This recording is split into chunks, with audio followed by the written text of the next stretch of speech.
Right now on 12 today, is this the Valley of the Sun or what? Doesn't look like it as rain and storms pummel parts of Arizona. We'll show you the damage it left behind. And is there more rain to come? That's the question a lot of folks are asking this morning. I'm going to show you what you can expect for the rest of the weekend. And President Trump is on the move to the Valley. We'll tell you where the commander-in-chief is headed ahead of the midterm elections. And rain has officially taken over the Valley. What can you say, right? It has been wet. Officially, it has just been pouring down with yesterday's rainfall that put us over the top. The wettest October in Phoenix history, Tricia. That's a big deal. Yeah. Roads continue to reopen this morning after torrential rains flooded entire communities Saturday. Officials were forced to shut down several major roadways to keep drivers safe. The I-10, one of those spots, and away from the hardest hit areas. And check this out. The rain didn't just impact the average driver out there, even huge trucks. Look at this semi here struggling to get through the fast moving waters. This driver thankfully was pulled to safety after his water filled his cab. Wow. And that was just one of many water rescues. Fire crews were out doing rescues all throughout the valley after more than 2 inches of water dumped on residents here in the valley of what is usually the sun in just a matter of hours. And check out this new video from Phoenix Fire. This is of a water rescue from overnight. Crews say the man was stuck in waist-deep water in the Salt Riverbed. It's still unknown how he got there, but he is expected to be okay. Meantime, Team 12's Nicole Zymek spoke with drivers impacted by the rain who say there were a lot of close calls this weekend. Nicole. Downtown Phoenix was drowning Saturday afternoon. It was wild. Streets looking more like rivers. It was kind of crazy, actually. You know, it was like out of a movie, really. Stalling dozens of cars. Driving inside the water, and the car was stopped. Well, my car is broken. Oh, no. Gil Ramos' car is fine, but he had a close call. Give it a good shot and have courage. And man, my heart was in it. I made it all through. It's kind of crazy, like a wild, crazy coaster ride. Literally, it's just a swimming pool all the way around. Brian Curry's from Florida, and he says he hasn't seen anything like this. It literally pushed a wave over the whole car. It's like ridiculous. And our car was floating. Yeah. The car was floating, so we came out of the car to push the car. And then it's floating, so it was like no traction. It was crazy. This amazing green Jeep that came, and he just came out from his good heart and he was pulling out cars. So I think he pulled out like 3-4 cars. They're waiting on a ride. That amazing green Jeep was Pete Robledo. I think they need to figure out some kind of flood system because it seems to happen every time it rains for a little while. The flooding did put the state fair at a standstill. But you know what they say, after every storm comes a rainbow. That's pretty cool that there was a rainbow out there afterward. Yes, Yeah. I saw a rainbow yesterday as well, and I shared it on social media. Got tons of comments. That's my favorite part of the rain. Yeah, very cool. Yeah, once it's over, so you get the the rainbows. Right, very cool. So the rain keeps pouring down. God, the Arizona State Fair closing, that like never happens. I know. This is such a big deal. I remember covering the fair with my raincoat on. And so a lot of times, people just tough it out and they want to just head out there and have some fun regardless. But yeah, this storm definitely brought, well, more than 2 inches of water on the valley here. So we are still drying out. A lot of folks in the West Valley up against some patchy fog. It's pretty dense in some areas. So I guess the best thing we can say is use your low beam headlights in these areas because it can really be dangerous out there. You are taking a live look at your satellite radar, so it looks like most of the precipitation has moved off into the east and actually kind of into the New Mexico area, but it looks like some areas of Tucson, some pockets down south are getting some moisture right now. Here in the valley, a lot of, well, just kind of spots here and there, so maybe a drizzle or two, but in North Scottsdale, Tempe, Guadalupe, Phoenix, kind of everywhere you look on the map right now, pretty dry, and it looks gorgeous in every direction. It's really a vantage point for photos. I mean, I love the storm aftermath photos, but today the clouds just look so neat out there. Right now the current's 64 degrees in Phoenix. The dew point is 62, so it's still pretty humid, 93%. A lot of folks just really just kind of rolling their eyes at that because Humidity, I mean, we love the low temps, but the humidity, it just feels so heavy when we're known for our dry heat. Current temperatures in Phoenix, 64 degrees here. Same thing for a lot of areas around the valley. Temperatures sitting pretty, 60 degrees down in Maricopa. Turning things over to our statewide temperatures, 45 in Flagstaff, so folks bundling up in the high country. 48 at the Grand Canyon, over in Window Rock, 47. And of course, those are much cooler than what we're seeing here in Phoenix. It looks like one of the warmer spots on the map, Yuma at 67. So coming up, we're going to take a look at your 7-day forecast, but I have to share this live webcam. This is sunrise. Look, it looks like there's a little bit of snow. So some hope on the horizon for skiers and snowboarders. Adam? Nice. All right, thanks, Tricia. So with all this rain hitting record numbers this year, we're asking how you feel about these last few wet weeks. Are you over it, or do you want it to keep coming? Mixed reviews, at least for me. Cast your vote right now on 12news.com/yourvoice. I say bring the sun. It. You love it? I say bring the rain. We need the rain, right? I love it, but yeah. I love the sun too. As a native, I just, if the sun doesn't come out, get a little moody. She gets a little upset. It's like if she doesn't have her coffee. Yeah, exactly. But you are going to get plenty of sun no matter what. If you live here, so. I know. With these temperatures and the sun, it's just perfect. Perfect time to take a walk through the desert. That's the way to look at it. Yeah. All right. Well, the Valley may be seeing a lot of wet couple days, but this is nothing compared to cities along the East Coast, of course, some of which have not had a break from tragic rains in almost a month. First, Hurricane Florence battering down the coast, hitting Florida and the Carolinas. Yeah, and then, of course, there was Michael, which has done a devastating amount of damage already. The powerful storm leveling entire communities on the Florida Panhandle. The hardest hit was Mexico Beach, where officials say more than 85% of the city was destroyed. Today, in that city, rescue crews continue searching for survivors. The Category 4 storm that is made landfall Wednesday. We now know at least 18 people have been killed by all of this. Hundreds of thousands along the coast still without power even this morning, and it's still unclear when the lights will be back on. President Trump is expected to visit some of the hardest hit areas later this week. And you know what's sad, Tricia, is that number of 18 has been going up, and it'll probably go up again because they can't find these people. There was about 200 people that decided to stay, they said, in that region. And that turned out to be really a devastating decision. Catastrophic, yes. Yeah. If you want to help donate to Hurricane Michael victims, skip Facebook, go straight to redcross.org. That's the best way. You can also text the word Michael to 90999 to make a $10 donation. That's to the Red Cross as well.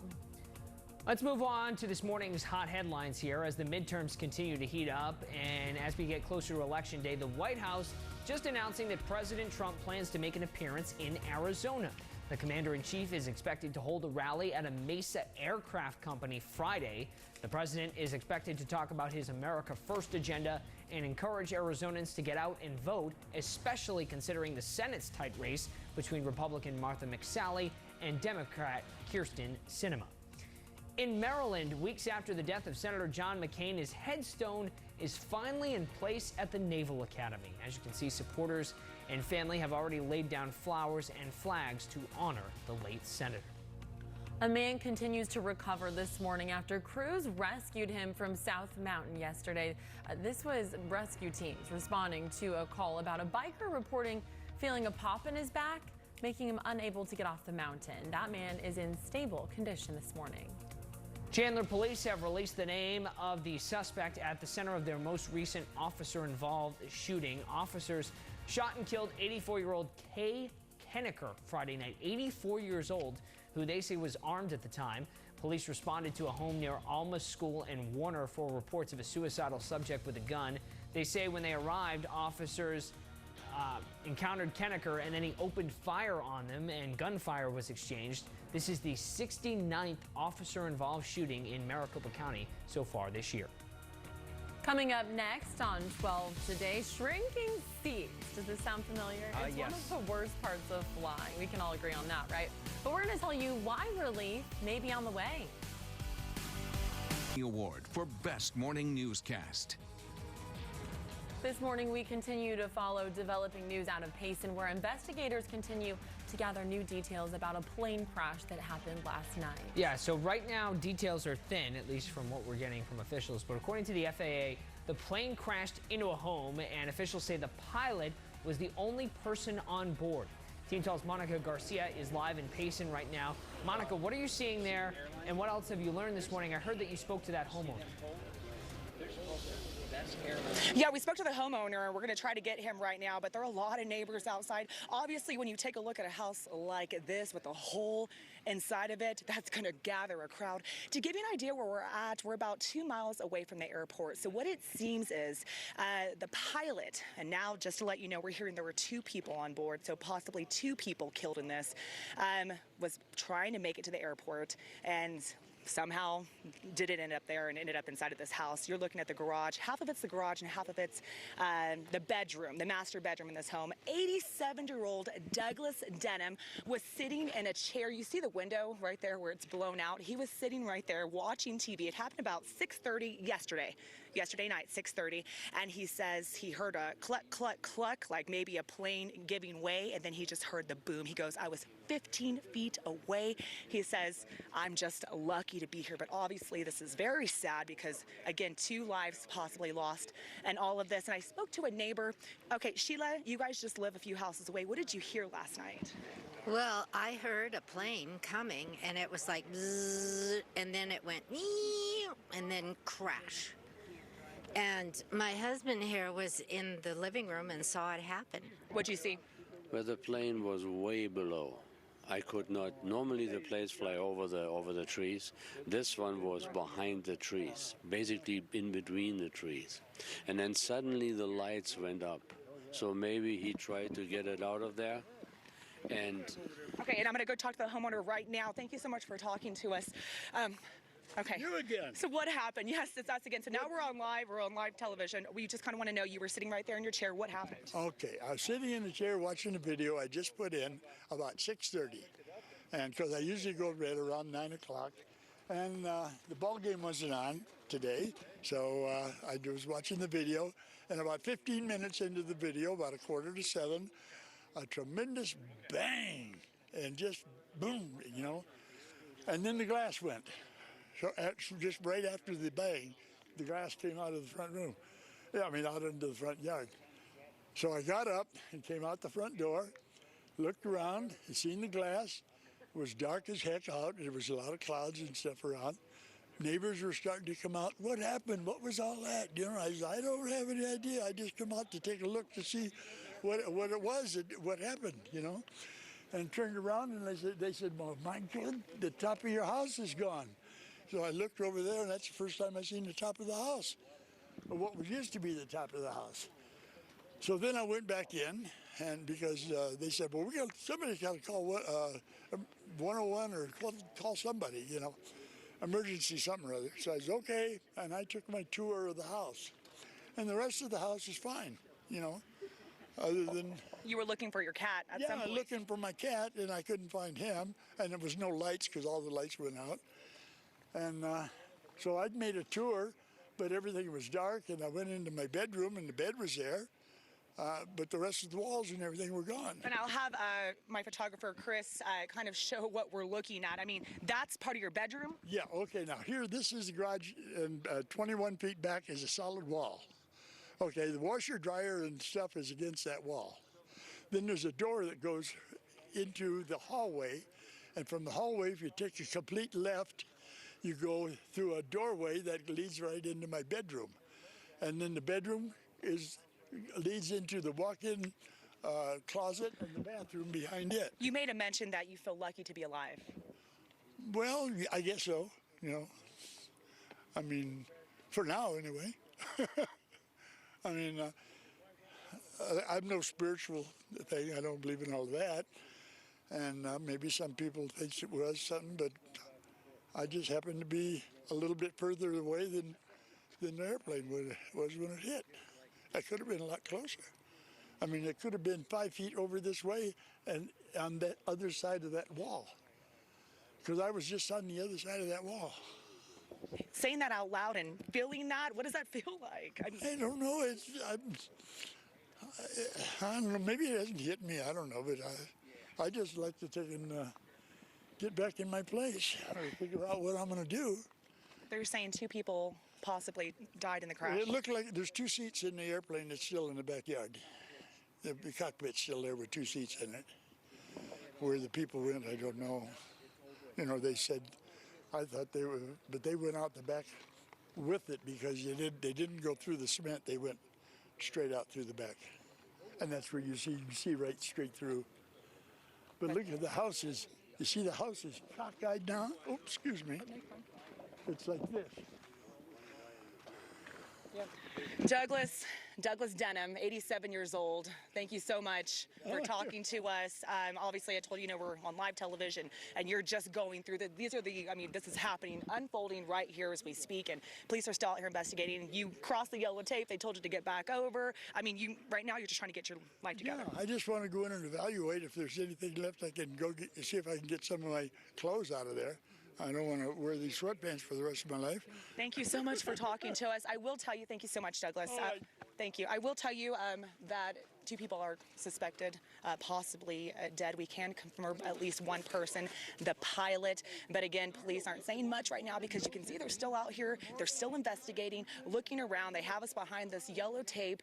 We have a lot of neighbors out here. And so that's the scene right now. We're going to keep talking, hopefully bring you the very latest. But obviously, identities have not been released. I did talk to a police officer who told me that the 2 people on board did have Arizona licenses. Okay, so we're going to look further into that. But for now, we're live in Payson. I'm Monica Garcia. Back to you guys. Hey, Monica, before we let you go, 2 quick questions for you. Number 1, is that plane still in the backyard there? And then number 2, officials told us that initially it was only the pilot on board. Who's saying it's 2 people? Is it the neighbor there? Is it officials on scene? Where are you sort of getting that idea behind it? Okay, so let me answer the first question. Yes, the plane is still here. If you want to go to 12 News' Twitter, we've been tweeting that out, and hopefully we can show that on air. The plane's, it seems like it's intact. And so what's interesting, he goes, my garage has a cement floor. He says, so when it hit, it didn't go through the ground. It slid in the back. So the plane is intact for the most part. Secondly, there are a lot of different officials here on the scene, and I did hear that from a Payson police officer who did confirm that there were 2 driver licenses, and he did tell me 2 people, but he says that his supervisor, it's up to him to actually come out and give an official statement, as we call it, just an official statement. But yes, that is what we're hearing. So, that's the very latest. As soon as we get more information, we'll bring that to you. Gotcha. Thank you. It's heartbreaking, of course, for the people that have lost their lives in this, but for the homeowner, we're so thankful he's alive, and and for him to be nice enough to do a live interview with us right there. Going through so much and being gracious enough to explain everything. Yeah. It's just happening there. So. He is lucky to be alive. He couldn't even talk. He was speechless there. Exactly. Yeah. Monica, thanks. Quite a scene there. We will continue to keep you updated as the morning moves along.